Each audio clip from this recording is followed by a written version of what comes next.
100% of आपकी college fees, आपकी hostel plus mess fees और आपको फ्री लैपटॉप दिया जा रहा है भारतीय एयरटेल फाउंडेशन की तरफ से स्कॉलरशिप में। और इस वीडियो में हम यही जानने वाले हैं कि ये स्कॉलरशिप है क्या, इसे हम कैसे अप्लाई कर सकते हैं, इसके लिए कौन-कौन एलिजिबल है, इसका प्री रजिस्ट्रेशन हमें कैसे करना है और सारी चीज़ें जानेंगे इस वीडियो में। तो ये स्कॉलरशिप दी जा रही है भारतीय एयरटेल फाउंडेशन की तरफ से इंजीनियरिंग स्टूडेंट्स के लिए और अलग-अलग जो कोर्सेज़ में ऐसे स्टूडेंट्स हैं जो इंजीनियरिंग के फील्ड में इन्वॉल्व्ड है, उन सबको ये स्कॉलरशिप मिलने वाली है। तो देखते हैं इस वीडियो में इसकी एप्लीकेशन प्रोसेस क्या है और सारी जानकारी। So let's start the video.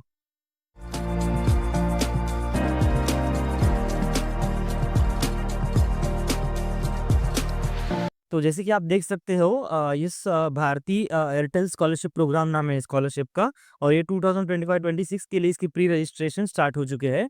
और इस स्कॉलरशिप में आपको जैसे बैनर में ही यहाँ पे आपके बेनिफिट्स बताए हैं कि आपको एनुअल फीस मिलने वाली है आपकी सारी, उसके बाद हॉस्टल प्लस मेस फीस और उसके बाद आपका फ्री लैपटॉप मिलने वाला है, ठीक है।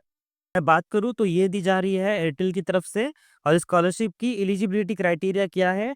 इस स्कॉलरशिप को एलिजिबल होने के लिए आपको यहाँ पे 2024-25 का एलिजिबिलिटी क्राइटेरिया दिया है। अब तक उन्होंने वेबसाइट अपडेट नहीं की है, लेकिन यही मोस्टली 2025-26 में जिनका एडमिशन होने वाला है या फिर वो फर्स्ट ईयर में एडमिशन लेने वाले हैं, उनके लिए भी मोस्टली यही क्राइटेरिया होगा। बस मे बी 1-2 चेंजेस हो सकते हैं जो कि आपको अगले मतलब थोड़े टाइम बाद जब फॉर्म स्टार्ट हो जाएँगे तब आपको दिख जाएँगे।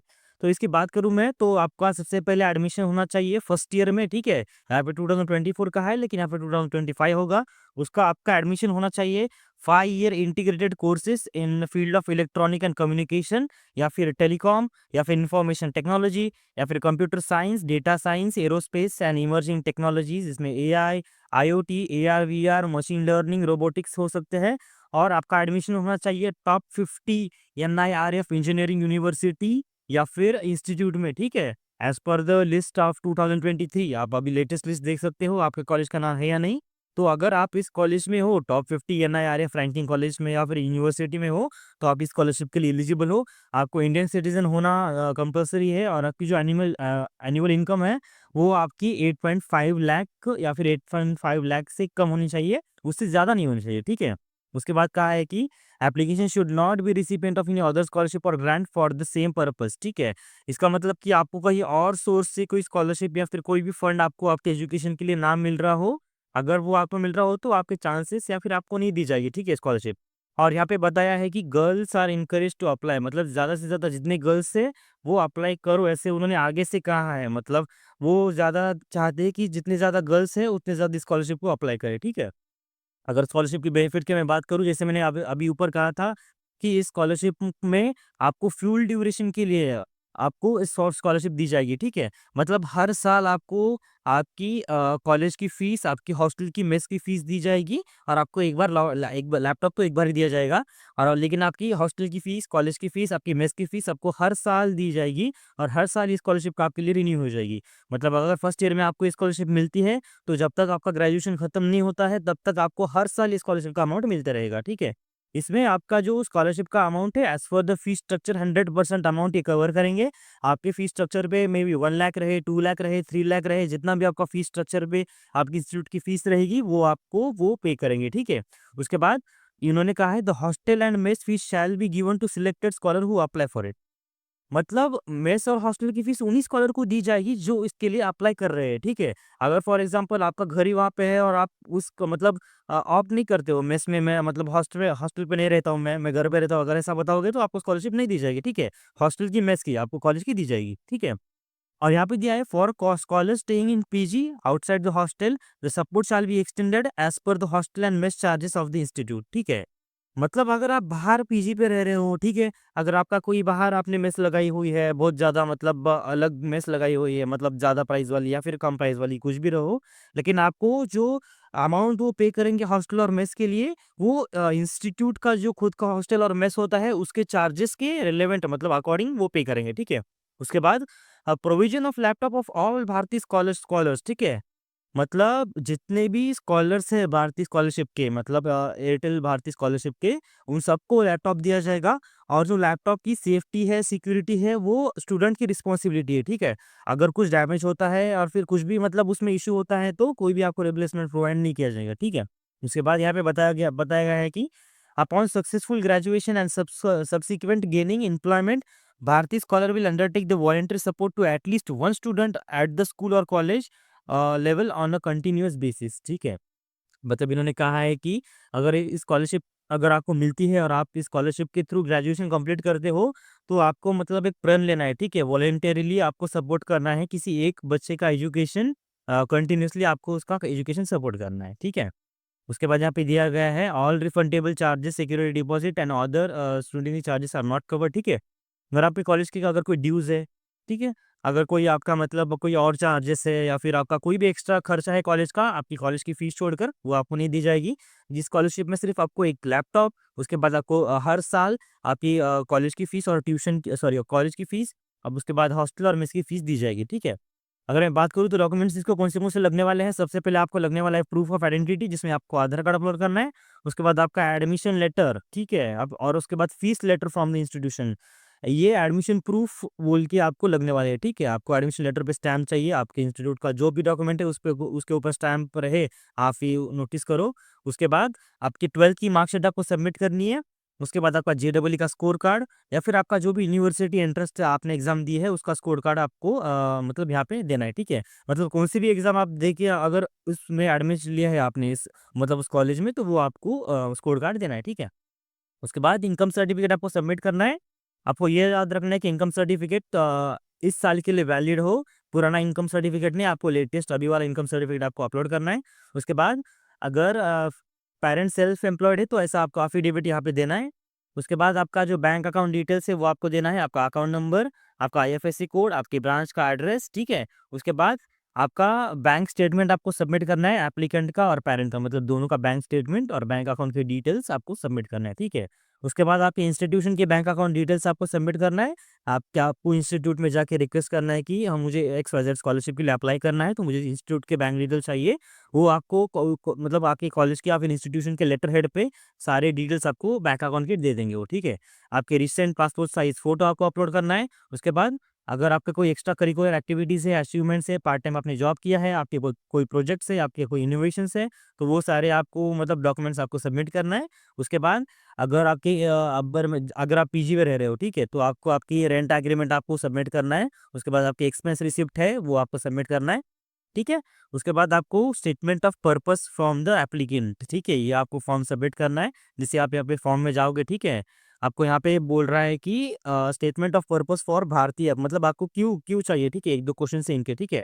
यहाँ पे पूछा है उन्होंने कि आपको क्यों लगता है कि आप सुटेबल कैंडिडेट हो भारतीय एयरटेल स्कॉलरशिप को अप्लाई करने के लिए, ठीक है। ये सारे क्वेश्चंस आपको यहाँ पे लिखना है, ठीक है, नीचे यहाँ पे लिखना है इनका आंसर और यहाँ पे आपको ये अपलोड करना है, ठीक है। उसके बाद आपने कोई फाइनेंशियल आपने कोई चैलेंज फेस किया है क्या इंटरनेशनल, ठीक है, एजुकेशनल जर्नी में आपके, और आपने क्या सीखा वहाँ से, ठीक है। उसके बाद आपको मतलब वो कैसे मदद किया आपको आपको मतलब एक अच्छा इंसान बनने के लिए, ठीक है, बेटर इंडिविजुअल बनने के लिए, और आपको एग्जाम्पल से बताना है आपके मतलब लाइफ का ऐसा कोई किस्सा। उसके बाद आप कैसे ट्राई करोगे कंट्रीब्यूट करने को फील्ड, ठीक है, इस फील्ड को, ठीक है, मतलब आपका एजुकेशन कंप्लीट होने के बाद मतलब जिस फील्ड में आप परस्यू कर रहे हो उसको उसमें आप कैसे कंट्रीब्यूट करोगे, आपके आइडियाज़ क्या है, आपका गोल क्या है इस फील्ड में जॉब मिलने के बाद, ठीक है, वो आपको यहाँ पे बताना है। उसके बाद what all can you do to support other, ठीक है, आपको बताना है कि आप क्या करोगे किससे कि ताकि आप जिस मतलब कंडीशन फेस कर रहे हो, ठीक है, मतलब आपका एजुकेशन आप मतलब नहीं कंप्लीट कर पा रहे हो, अगर आपको ऐसा कोई स्टूडेंट मिलता है तो उसको मदद करने के लिए आप क्या करोगे? ये आपको यहाँ पे पूछा है। उसके बाद यहाँ पे कहा है कि give examples you have where you have successfully demonstrated leadership capabilities in the past, मतलब कहाँ पे आपने लीडरशिप कैपेबिलिटीज आपकी दिखाई है, ठीक है, आपके इवेंट में, आपके प्रोग्राम में हो, आपके स्कूल में, आपके कॉलेज में, आपने कहाँ पे ये सब क्वालिटीज आपको आपने दिखाई है, ठीक है, वो आपको एग्जाम्पल के जरिए आपको मतलब बताना है। और यहाँ पे नीचे दिया है कि आपको ये आंसर्स लिखने के लिए चैट जीपीटी, एआई टूल्स या फिर कुछ भी ऐसी चीज़ें यूज़ नहीं करनी है, आपको सारा आपसे खुद से लिखना है। अगर आप उनको सब पता चला कि वो सब चीज़ें मतलब आपने यूज़ की है चैट जीपीटी वगैरह, तो आप डिस्क्वालीफाई हो जाओगे सीधा, ठीक है। आपको यहाँ पे अभी नीचे आपका फुल नाम, इंस्टीट्यूट का नेम, आपका कोर्स और आपके सारे जो आंसर्स है वहाँ पे यहाँ पे आपको लिखना है। अगर आप चाहो तो एक्स्ट्रा पेज अगर आपको लग रहा है तो वो आप ऐड कर सकते हो, और ये आपको शायद से अपलोड यहाँ पे करना है डॉक्यूमेंट्स अपलोड करते वक्त, ठीक है। अगर यहाँ पे मैं बात करूँ तो ये सारी थी मतलब इस स्कॉलरशिप को लगने वाली रिक्वायरमेंट और सारी। उसके बाद एप्लीकेशन प्रोसेस क्या रहेगी, ठीक है? वो हम देखेंगे। एप्लीकेशन की प्रोसेस की बात करूँ तो मैं 2024-25 रहे, 25-26 रहे, मोस्टली एप्लीकेशन प्रोसेस सेम होती है। और इस एप्लीकेशन प्रोसेस में आपको ये याद रखना है कि सबसे पहले आपको ऑनलाइन फॉर्म भरना है, ठीक है? उसके बाद आपकी पर्सनल डिटेल्स देनी है, एकेडमिक डिटेल्स भरनी है, डॉक्यूमेंट्स, आपका स्टेटमेंट ऑफ पर्पस आपको यहाँ पे अपलोड करना है। उसके बाद कैंडिडेट को शॉर्ट लिस्ट किया जाएगा, ठीक है? मतलब आपके मेरिट का मीन्स बेस पे और उसके बाद स्टेटमेंट ऑफ पर्पस के बेस पे। मतलब यहाँ पे आपको ये पता चल गया कि यहाँ पे ये बहुत ही इंपॉर्टेंट डॉक्यूमेंट है आपकी सिलेक्शन के लिए, स्टेटमेंट ऑफ पर्पस। तो आपको ये केयरफुली अच्छे से अच्छी तरीके से लिखना है, ठीक है? उसके बाद जो टॉप स्टूडेंट्स होंगे उनका क्या होगा, डॉक्यूमेंट वेरिफिकेशन होगा, उनका इंटरव्यू होगा, उसके बाद उनके हाउस वेरिफिकेशन होगा, उनके घर पे आके पर्सनल उनका वेरिफिकेशन होगा और फाइनल एलिजिबल स्टूडेंट्स को मतलब वो अवार्ड दे देंगे, ठीक है? उसके बाद इंटरव्यू कैसे कंडक्ट होगा, यहाँ पे अगर आप पूछ रहे हो तो इंटरव्यू के लिए भारतीय एयरटेल आपको शॉर्टलिस्ट करेगा। आपका जूम या फिर टेलीफोनिक इंटरव्यू राउंड या फिर आप कोई इन पर्सन मतलब मिलकर आपको इस इंटरव्यू के लिए मतलब वो कंडक्ट करेंगे, ठीक है? कितना फंड मिलेगा आपको, जो फंड है वो क्या होगा आपके डायरेक्टली कॉलेज और इंस्टीट्यूशन के अकाउंट में दिया जाएगा। और जो अगर आपका जो हॉस्टल और मेस का फीस है वो आपको क्या दिया जाएगा आपके बैंक अकाउंट में, ठीक है? खुद के बैंक अकाउंट में। उसके बाद ठीक है, उसके बाद अगर मैं बात करूँ तो रिन्यूअल का क्राइटेरिया क्या है, ठीक है? रिन्यूअल के लिए भी आपको कुछ क्राइटेरिया है, वो हम देखेंगे। सबसे पहले आपका जो एकेडमिक परफॉर्मेंस है, आपको 10 out of 6 GPA at least her semester में आपको मेंटेन करना होगा। मिनिमम 75% ऑफ अटेंडेंस आपको आपके कॉलेज में मेंटेन करनी होगी, ठीक है? Letter from the university like low discipline, ठीक है? अगर आपको हर साल लेटर लगेगा कि आपने पिछले साल में कुछ भी ऐसे गलत चीज़ें नहीं की है या फिर आपने कोड ऑफ कंडक्ट आपने ब्रीच नहीं किया है, वो आपको लेटर लगेगा। उसके बाद आपको क्या, आपके सारे परफॉर्मेंस रिकॉर्ड, आपका जो मार्कशीट है वो आपको सब आपको यहाँ पे भारतीय एयरटेल को सबमिट करनी होगी। उसके बाद if the student doesn't meet real criteria, ठीक है?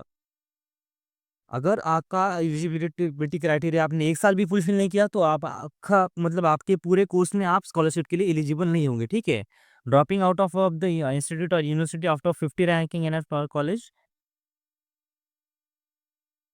ठीक है? अगर आप यूनिवर्सिटी से ड्रॉप लेते हो, ठीक है? तो आपको मतलब स्कॉलरशिप अफेक्ट नहीं की जाएगी, ठीक है आपकी?